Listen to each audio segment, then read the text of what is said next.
perempuan Wonder Woman berikutnya. Perempuan kuat yang satu ini seorang selebriti yang kabarnya pernah menjadi korban pelecehan seksual. Dia akan bercerita seperti apa kronologisnya dan juga pelajaran apa yang bisa diambil. Di pagi-pagi ambiar kita hadirkan ini dia, Feby Febiola.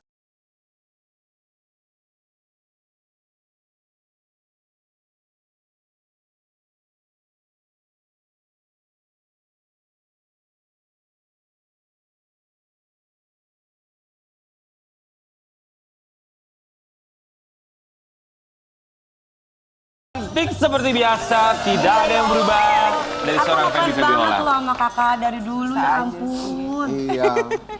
Kami semua di sini mau mengucapkan terima kasih. Sekarang tinggalnya apakah masih di Bali atau sudah pindah ke Jakarta lagi? Aku tinggal di Bali masih. Masih di Bali ya? Pulang pergi gitu ya. Pulang pergi aja. Terima kasih sudah mampir ke sini ya. Sama-sama. Dan kita mau kasih lihat buat Sobat Ambiar Ya. di rumah, ini dia seorang Feby Febiola yang kabarnya Wow. pernah menjadi korban pelecehan seksual. Mudah bagi siapapun untuk menjadi korban pelecehan seksual ya. Iya. Untuk seorang Feby Febiola, boleh diceritakan kronologi kejadian ketika menjadi korban pelecehan seksual? Iya, ini mungkin pelajaran juga buat kita semua ya. Walaupun ini kejadian udah kayak beberapa tahun yang lalu, cuma ini kayaknya harus di-share karena ini buat peringatan ke kita bagi cewek-cewek ya gitu. Jadi waktu itu aku lagi ada acara di sebuah mall di Jakarta. Dan itu mallnya itu udah hampir tutup. Maksudnya udah mau closing gitu kan. Aku ke toilet, ya kan? Aku ke toilet, emang waktu itu suasananya sepi banget. Karena udah mau tutup itu kan. Aku ke toilet, aku buang air kecil. Buang air kecil. Nah kebetulan toiletnya itu atasnya itu setengah kebuka gitu tau kan modelnya Rata-rata gitu ya Kak. Iya gitu kan. Terus sehabis aku buang air kecil, aku kayak feeling ngerasa kayak ada seseorang yang kamera di atas gitu kan. Aku nengok, aku ngelihat kayak ada yang narik tangan ke bawah gini. Terus aku kayak langsung aku mikir, wah ini pasti di sebelah nih lagi ada yang ngerekam. Aku gedor pintunya. Aku gedor pintu di sebelah, dia nggak buka-buka pintu. Aku teriak, aku bilang keluar sekarang, saya tahu kamu ngerekam gitu kan. Terus dia kayak pura-pura lagi muntah-muntah gitu. Aku bilang jangan pura-pura muntah, keluar. Dia buka pintu, dia lari. Dia lari sampai ke lobi. Udah dong kejar-kejaran lah ya, kejar-kejaran gitu. Sampai di lobi ada security langsung ditangkap kan. Kenapa nih, kenapa gitu. Saya bilang, Pak buka handphonenya. Saya bilang gitu, buka sekarang juga handphonenya. Udah kan, dia buka handphonenya dan ternyata di dalam folder video handphonenya itu dia banyak memvideokan perempuan-perempuan lagi di toilet umum. Ya Allah. Wow. Oh itu mah kelainan kali ya. Betul. Masa orang pipis di videoin? Lalu setelah itu diamankan oleh pihak security? Iya, diamankan oleh pihak security. Saya bilang, ini orang nggak bener nih, ini mesti dibawa ke kantor, biar dia ada efek jerah ya. Harus. Iya, ini harus dibawa ke kantor polisi, Iya. karena biar ada efek jerah. Kalau Iyalah. nggak dia- Itu setuju. Kalau nggak dia nggak kapok, Bebaskan. gitu Iya. kan. Ya udah dibawa ke kantor polisi, diproses. Nah sepanjang proses itu, dia telepon ibunya. Ini masih muda. Umur berapa kira-kira? Umur berapa kira-kira menurut Waktu Kakak? itu dia masih kuliah. Dia kuliah di sebuah universitas swasta di Jakarta yang sebetulnya nggak jelek, universitasnya bagus gitu ya. Aku juga agak kaget, ternyata nih anak kuliahan gitu, bukan orang sembarangan lah istilahnya, berpendidikan lah gitu kan. Iya. Ibunya datang, bapaknya datang, adik-adiknya datang, minta maaf. Minta maaf. Terus dia cerita, dia bilang anak saya ini nggak bandel. Anak saya ini baik gitu, bahkan orangnya tuh diem, tertutup, gitu ya, Kak. kalem gitu. Makanya itu jadi begitu. Lalu setelah keluarganya datang, apa yang terjadi? Setelah meminta maaf, apakah Mbak Feby langsung memaafkan atau proses hukum terus berlanjut?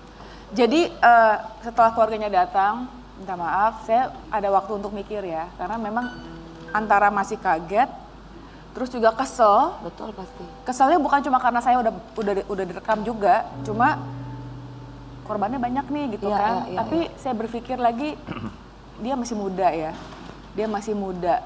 Mungkin masih banyak kesempatan untuk berubah gitu. Ya udah akhirnya saya maafin, akhirnya saya tutup kasusnya. Akhirnya laporan dicabut. Laporan dicabut. Saat itu juga. Beberapa hari kemudian. Berarti dia sempat menginap di kantor polisi. sempat. Oke. Tapi pastinya ini butuh pemikiran yang begitu panjang sekali ya, terlepas memberikan efek Efek jerah. jerah. Tapi untuk seorang Feby Febiola sendiri, bagaimana bisa membuka hati, kemudian menerima itu semua? Apakah ada trauma pada akhirnya selepas itu? Kalau trauma enggak, cuma saya lebih hati-hati. Jadi memang ini kayak mungkin kayak semacam masukan buat semua orang yang mempunyai tempat umum. Toilet wanita tuh harus, bukan cuma wanita ya, semua toilet tuh harus ketutup dengan rapat. Jadi Harus itu safe, mallnya itu memang agak kurang safe sih. Tapi memang kalau untuk toilet perempuan emang harus lebih tertutup sih biasanya pintunya, jangan Dan meletet-meletet. selain itu hati-hati takutnya ada kamera tersembunyi yang kecil Iya, gitu. suka ada atau aja apa, emang iya. iseng-isengan Kadang orang.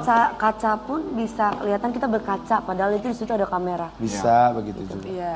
Cuma kalau menurut saya pribadi ya, Iya. kalau kayak ada kaca itu kan butuh usaha lebih gitu kan. Iya. Betul. Niat lebih. Jadi memang orangnya juga pasti mikir 2 kali lah kalau untuk taruh kamera, menyembunyikan kamera itu kan Iya. ada usaha gitu. Tapi ini kan it's so easy gitu. Iya, Gampang banget tinggal begini. Tinggal gini Iya, kan. benar. Iya, tinggal Iseng. masuk. Ya, kalau misalnya kayak kamera tersembunyi apa kan, ya sekali lagi kita berdoa ya supaya kita dilindungi gitu. ngapain Cuma itu butuh agak effort lebih gitu. Pasti. Dan mau ngapain juga gitu, maksudnya nggak ada kerjaan ditaruh di dalam kamar mandi, di toilet, ada di kelainan kamarnya. ya. Ya, betul.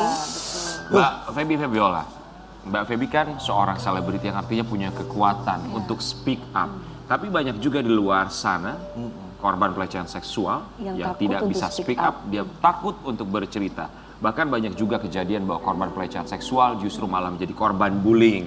Kemudian Yes. mendapatkan asumsi negatif dari orang-orang sekitar. Apa tanggapan Mbak Feby untuk mereka yang pernah menjadi korban pelecehan seksual tapi tidak berani untuk speak up? Speak up, harus speak up. Kalau misalnya nggak berani, mungkin sebelum buka ke publik, mungkin bisa ke Komnas Wanita, bisa. Ya. Terus juga banyak sekali, saya juga punya banyak teman yang apa istilahnya, dia tuh kayak semacam mediator gitu ya. Ya, banyak yang juga mereka lakukan itu atas dasar bukan uang gitu, bisa secara free gitu kan. Iya. Banyak banget yang seperti itu gitu. Atau mungkin cari pengacara bisa untuk awalnya untuk bisa mengadu, biar kita juga sebagai orang yang istilahnya kurang paham sama hukum gitu, tapi kita pengen speak up karena sebenarnya kenapa penting untuk speak up, supaya ini menjadi pelajaran buat semua. Dan gitu tidak kan. ada kejadian terulang ya bagi Betul. siapapun itu, bahwa Betul. pelaku tentu saja akan berpikir berkali-kali lipat untuk melakukan hal serupa. Yes. Oke, untuk seorang Feby Febiola, apa yang ingin disampaikan untuk mereka di luar sana yang pernah menjadi korban pelecehan seksual? Yang pertama, kalau sudah pernah menjadi korban pelecehan seksual, jangan takut. Jangan takut untuk lapor, jangan takut untuk bicara, jangan takut untuk mengambil sikap, karena kita bicara bukan atas nama kita bicara atas nama semua perempuan gitu. Yes. Jadi itu jadi pelajaran buat, biar ini jadi sebuah pelajaran buat semua wanita gitu kan. Harus berani speak up ya. Baik, Iya. terima kasih banyak untuk Feby Febiola. Siapapun itu buat sobat ambiar di rumah yang pernah, dan kami berharap tidak ada lagi yang menjadi korban pelecehan seksual, agar berani setidaknya berbicara. Kalau tidak berbicara kepada misalnya pihak berwajib, tapi setidaknya punya teman-teman tempat untuk bercerita, curhat, supaya mereka yes. juga bisa memberikan masukan tentunya ya. Dan berbicara mengenai seorang Feby Febiola, kabarnya dia juga pernah hidup di kos-kosan. Ini yang kita baru tahu faktanya seperti itu. Kita kasih lihat artikel yang satu ini, boleh diceritakan nggak sih? Masa sih seorang Feby Febiola pernah tinggal di kos-kosan? Hidup susah saat tinggal di Bali. Feby Febiola sempat tinggal di kos-kosan kecil. Masih ingat pindah ke Bali saat itu tahun berapa? Pindah ke Bali itu tahun 2016. Tahun 2016. Apa sih alasannya? Alasannya waktu itu Jatuh cinta. kita pingin, kan habis merit tuh ya, habis merit terus kita pingin suasana baru gitu. Tapi nggak emang kenapa ngekos sih kan, tinggal-tinggal Kak? ngekos? Oh, ngekos. Emang kenapa sih tinggal di kos-kosan? Kayaknya heboh banget ya. Enggak Enggak, masalah. aku juga Enggak pernah. masalah. Aku juga pernah tinggal di Aku pernah di kos-kosan. Iya, Kalau kan? kos-kosannya 10 juta ya nggak masalah juga. Enggak juga. Enggak, aku Enggak 750. Nggak, kalian Kamu pernah? Pernah. Kalian pernah tinggal di kos-kosan ya? Iya. Pernah aku. Sorry, aku sih enggak. Kalau dasar dia levelnya punya Aku kos. pernah loh 500.000. Apa Kalau 500 aku ribu? 750 Pernah ribu, dulu. zaman dulu ada AC-nya, kalau nggak ada AC berapa? 500 ribu. Naik. 750. Lu berapa sekarang? 500.000 naik 7,5. Sesusah itu, karena 500.000 Iya. karena- Zaman dulu. Aku di Roxy, guys. Aku juga pernah di daerah Setiabudi, Jakarta Selatan. Pertama kali aku pindah ke Jakarta, aku nggak punya uang. almarhum papa aku yang bayarin aku kosan 1 tahun pertama. Oh, kalau aku nggak pernah sesen pun sama orang tua. Kalau Semua aku aku tuh semua. pertama kali kosan tuh daerah Permata Hijau. Oh, sombong. Sombong banget lu Bapak Permata Hijau. Pondok Indah, lu Roda Eli. Permata Hijau. Pasti kos-kosannya dibayarin kan. Iya tentunya. Mbak Feby coba ceritain dong. Kan sudah bersama dengan suami. Maksudnya keinginan seorang wanita ketika Iya. menjadi seorang istri pastinya punya tempat Tempat tinggal. tinggal. Atau Iya. paling nggak dikontrakin lah gitu loh, Kak. Sandi, ini gue tinggal Jadi waktu itu pertimbangannya karena waktu pindah ke Bali itu kan saya dan suami sadar itu kan suamiku seniman ya bukan ya maksudnya ya kalau seniman kita tahu semua ya gitu kan. Kita juga kita hitung-hitungan nih kalau kita pindah ke Bali otomatis kan akan ada yang namanya transisi hidup ya nggak sih? Pasti. Ya kan transisi hidup gitu.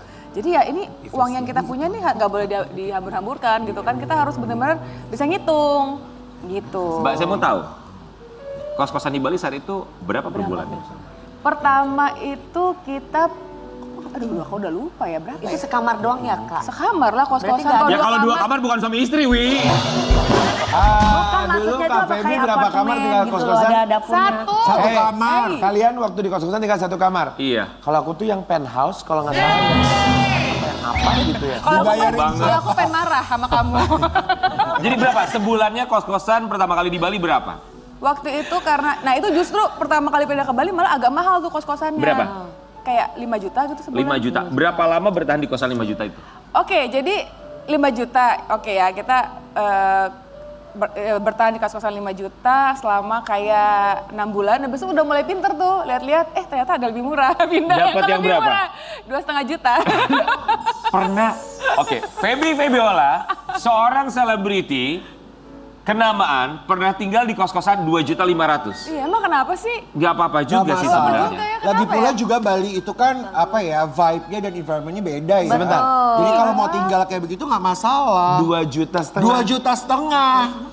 Itu jajannya Nasar ya, Aku cuma jajan enggak, gorengan itu tuh 2,5 aku juta. beli buat pelan di rumah. Iya, Kak, sama kayak aku. Aku setiap hari itu makannya kan nasi, ayam sama kerupuk, iya. tempe. Iya. Ini udah marah-marah tiap hari artis makannya tempe mulu. Emang kita mesti makan apa ya? Iya, aku udah bosen ke ayam-ayam daging, udah bosen. Itu biar kita cepet kaya juga. Aku tiap hari dikasih makanannya itu nasi ikan pindang tiap Bersyukur hari. deh dikasih Enggak, Ya, aku kakak juga makan bersyukur. apa nasi Hah? sama nasi, tempe, ikan. Aku tuh kayak croissant yang gitu pakai butter, yang gitu-gitu makanan aku. Makanya carilah istri yang bisa menghemat uang suami. Biar cepet kaya, kita punya rumah. Ya makanya aku juga cari istri yang kaya biar aku udah gak usah susah cari rumah.